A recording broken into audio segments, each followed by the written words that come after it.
Hello વિદ્યાર્થી મિત્રો, સ્વાગત છે તમારું આજના વિડીયોની અંદર. અને આજે આપણે જોશું જે ધોરણ 10નું અસાઇનમેન્ટ હતું બરાબર, તેનું સેક્શન બીનો આજનો આ વિડીયો છેલ્લો છે, જેમાં આપણે સમાવેશ કર્યો છે પ્રકરણ નંબર 10 અને પ્રકરણ નંબર 13 બરાબર. તો હવે શરૂ કરીએ આજના વિડીયોને, જેમાં આજે આપણે વિભાગ બીનું પ્રકરણ નંબર 10થી શરૂઆત કરવાના છીએ. તો પહેલો પ્રશ્ન કંઈક એવો છે કે દ્રષ્ટિની વક્રીકારક એટલે કે પ્રત્યાવર્તન ખામીઓના મુખ્ય પ્રકાર જણાવી તેના નામ આપો. તો એના ઉત્તરમાં દ્રષ્ટિની વક્રીકારક ખામીઓને મુખ્ય 3 પ્રકારની અંદર આપણે વહેંચી શકીએ. કયા 3 પ્રકાર? તો કે પહેલું માયોપિયા અથવા તો એને લઘુ દ્રષ્ટિની ખામી પણ કહેવામાં આવે. બીજું છે હાઇપરમેટ્રોપિયા અથવા તો એને ગુરુ દ્રષ્ટિની પણ ખામી કહેવામાં આવે. અને છેલ્લી છે પ્રેસબાયોપિયા. પ્રશ્ન બીજો, ત્યારબાદ મોતિયો શું છે અને તે કેવી રીતે દૂર કરી શકાય? તો એના ઉત્તરમાં મોટી ઉંમરની વ્યક્તિની આંખના લેન્સમાં દૂધિયા રંગનું એક વાદળછાયું પડ જામી જાય ત્યારે તે અંશતઃ અથવા તો સંપૂર્ણપણે પોતાની દૃષ્ટિ ગુમાવી દે. તો આ પ્રકારની ખામીને જ આપણે મોતિયો કહીએ છીએ બરાબર, જેને કેટરેક્ટ પણ કહેવામાં આવે. તેને સર્જરી દ્વારા આપણે દૂર કરી અને જોવાની શક્તિ ફરી પુનઃસ્થાપિત કરી શકાય છે. ત્રીજું છે પ્રકાશનું વિભાજન એટલે શું? વર્ણપટ એટલે શું? તો કે પ્રકાશનું તેના ઘટક રંગોમાં વિભાજન થવાની એટલે કે છૂટા પડવાની જે ઘટના છે એને જ પ્રકાશનું આપણે વિભાજન એટલે કે વિખેરણ કહીએ છીએ. અને કિરણપુંજના રંગીન ઘટકોના પટ્ટાને શું કહેવામાં આવે છે મિત્રો? વર્ણપટ કહેવામાં આવે. તો શ્વેત પ્રકાશનું 7 રંગના પટ્ટામાં છૂટું પડવું તેને શ્વેત પ્રકાશનો વર્ણપટ કહે છે. ત્યારબાદ ગ્રહો કેમ ટમટમતા નથી? તો કે ગ્રહો છે તારાની સરખામણીમાં પૃથ્વીથી ઘણા નજીક છે અને આથી તેઓ તારાની સાપેક્ષે આપણને મોટા દેખાય. તો તારાઓ પૃથ્વીથી ઘણા દૂર હોય છે અને તેથી તે કેવા દેખાય છે? આપણને નાના નાના દેખાય. તો તેથી તારાઓને આપણે જે બિંદુવત ઉદ્ગમ, અહીં શબ્દ છે મિત્રો ઉદ્ગમ છે બરાબર, અને ગ્રહો પ્રકાશના વિસ્તૃત ઉદ્ગમ તરીકે વર્તે છે, એટલે કે તેમના ઘણા બિંદુવત ઉદ્ગમોનો સમૂહ તરીકે ગ્રહોને આપણે ગણવામાં આવે.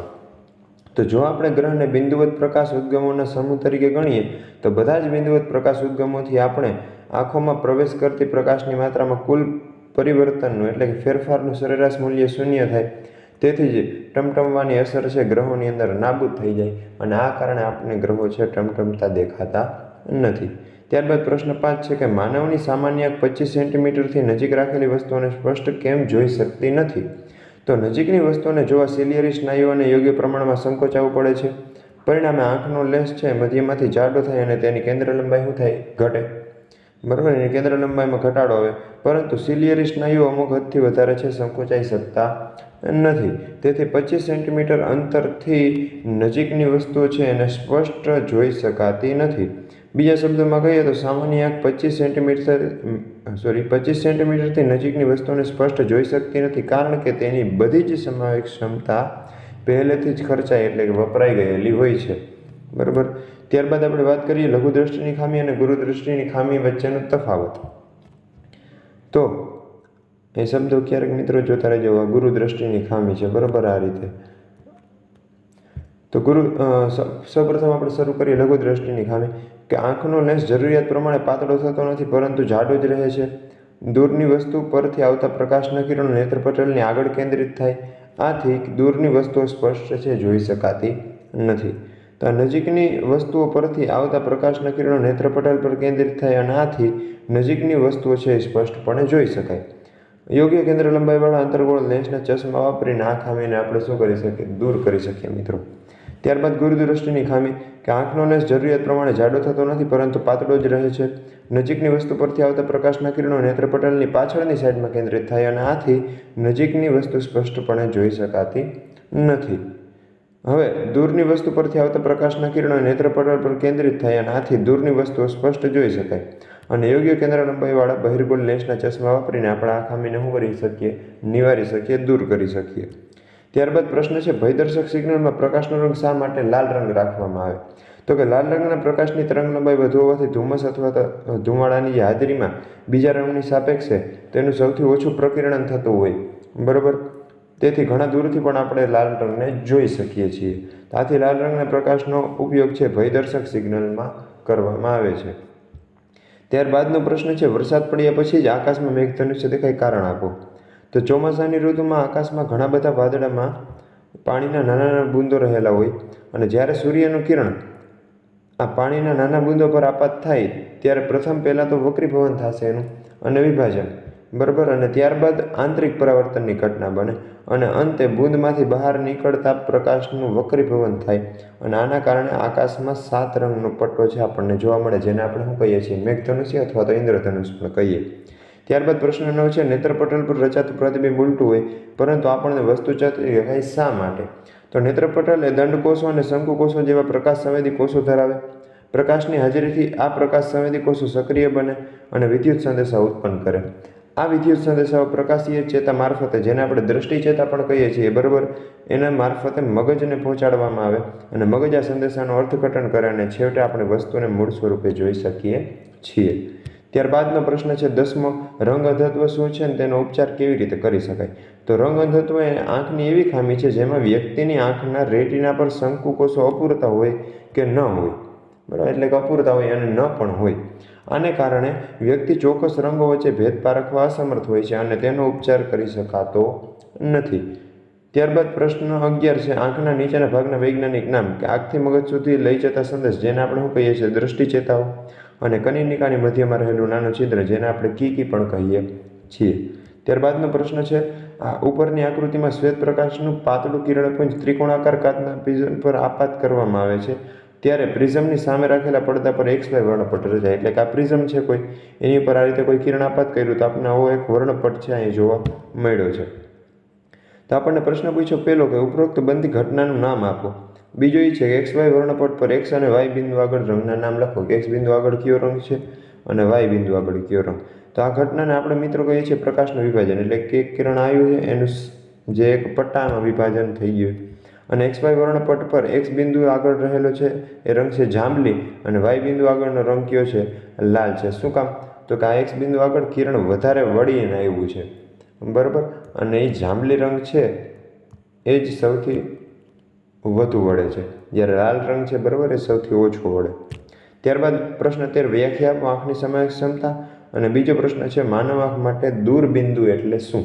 તો પહેલી આંખની સમાવેશ ક્ષમતાની વ્યાખ્યા કે જુદા જુદા વસ્તુ અંતરને અનુરૂપ વસ્તુનું તીક્ષ્ણ પ્રતિબિંબ નેત્રપટલ પર રચાય એટલા માટે જરૂરિયાત મુજબ આંખના લેન્સ એટલે કે નેત્રમણીની પોતાની કેન્દ્ર લંબાઈ ગોઠવવાની, બરાબર, એટલે કે એમાં વધારો ઘટાડો કરવાની ક્ષમતાને જ આપણે શું કહીએ છીએ? આંખની સમાવેશ ક્ષમતા.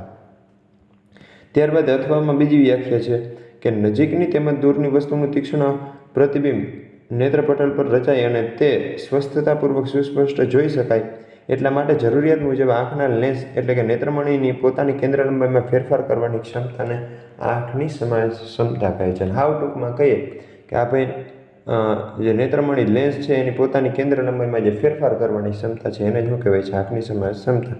અને બીજો પ્રશ્ન હતો એનો જવાબ કે દૂરના જે અંતર સુધી આંખ વસ્તુને સ્પષ્ટ રીતે જોઈ શકે તે અંતરને આપણે શું કહીએ છીએ? આંખનું દૂરબિંદુ. અને સામાન્ય વ્યક્તિનું આંખનું દૂરબિંદુ અનંત અંતર હોય છે, બરાબર, જ્યારે નજીક બિંદુ 25 સેન્ટીમીટર હોય. યાદ રાખજો એ વસ્તુ. ત્યારબાદ પ્રશ્ન 14, પ્રકાશનું પ્રકીર્ણન કોને કહેવાય અને તે કયા પરિબળ પર આધાર રાખે?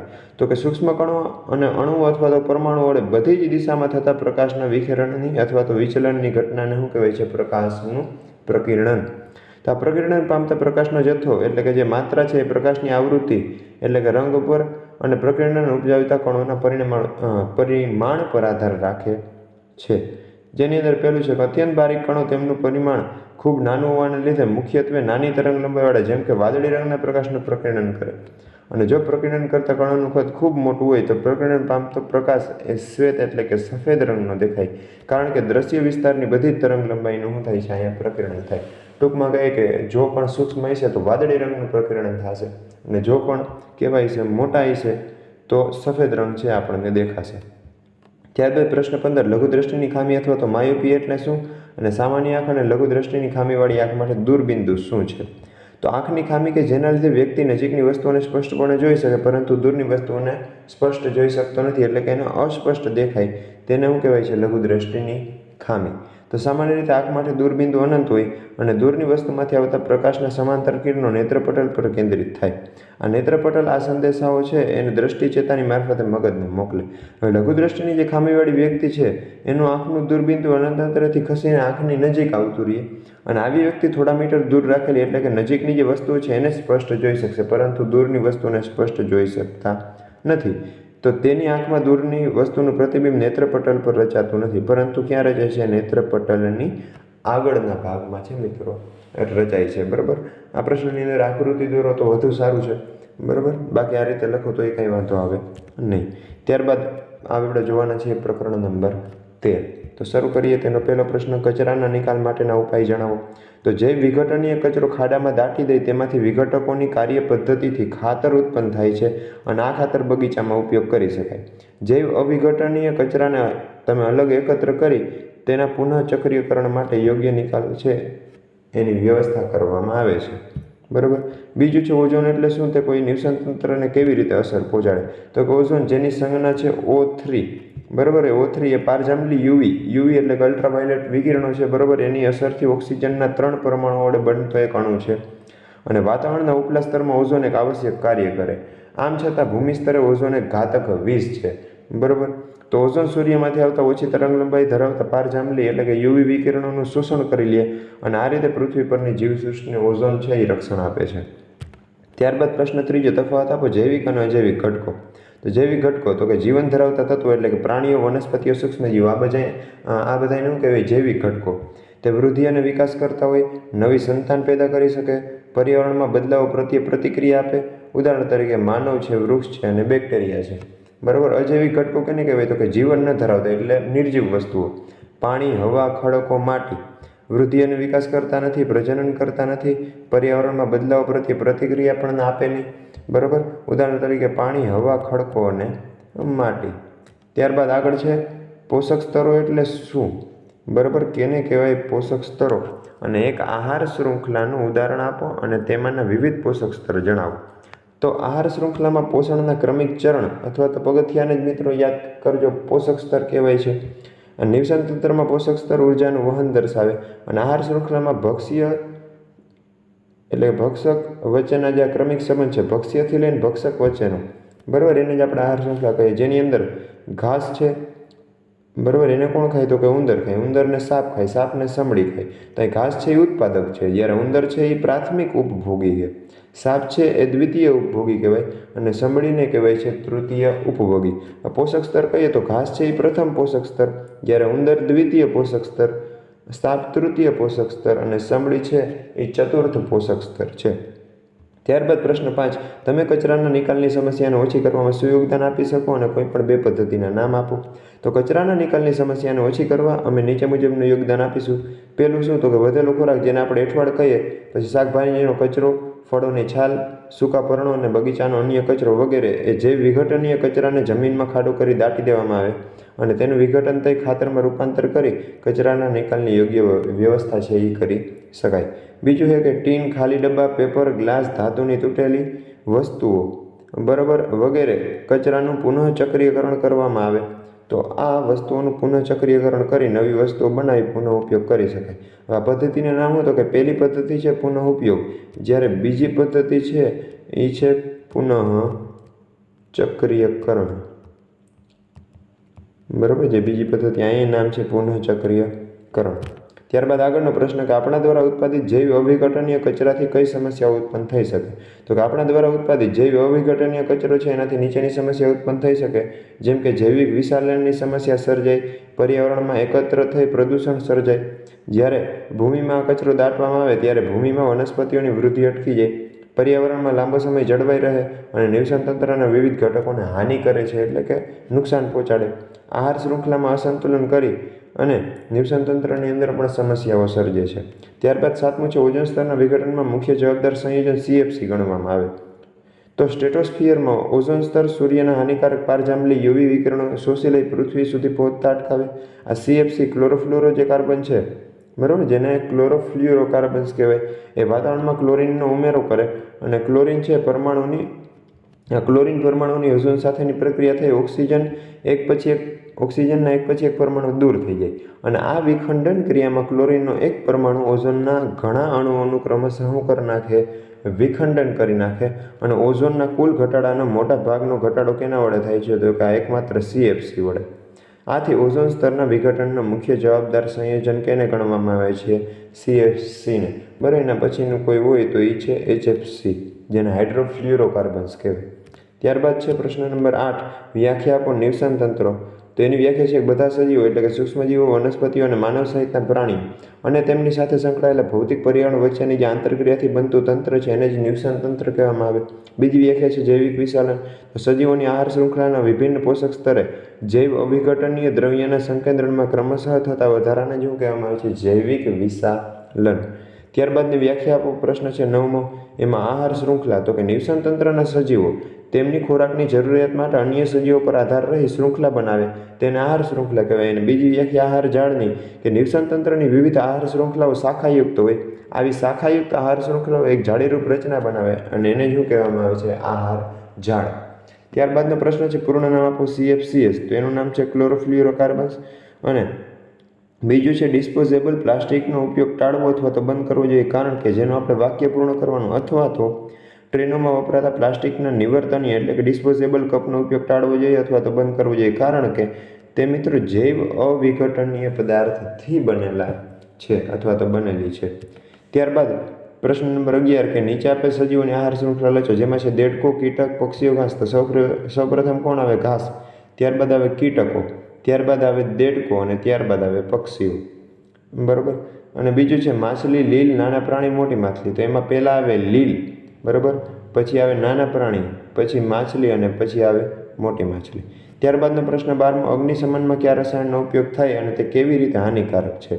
તો કે એની અંદર CFCS ક્લોરોફ્લ્યુરોકાર્બન્સ રસાયણનો ઉપયોગ થાય અને તે આપણે હમણાં જ જોયું કે ઓઝોન સ્તરનું વિઘટન અથવા તો ઘટાડાને પ્રેરી હાનિકારક છે, બરાબર, આપણા માટે.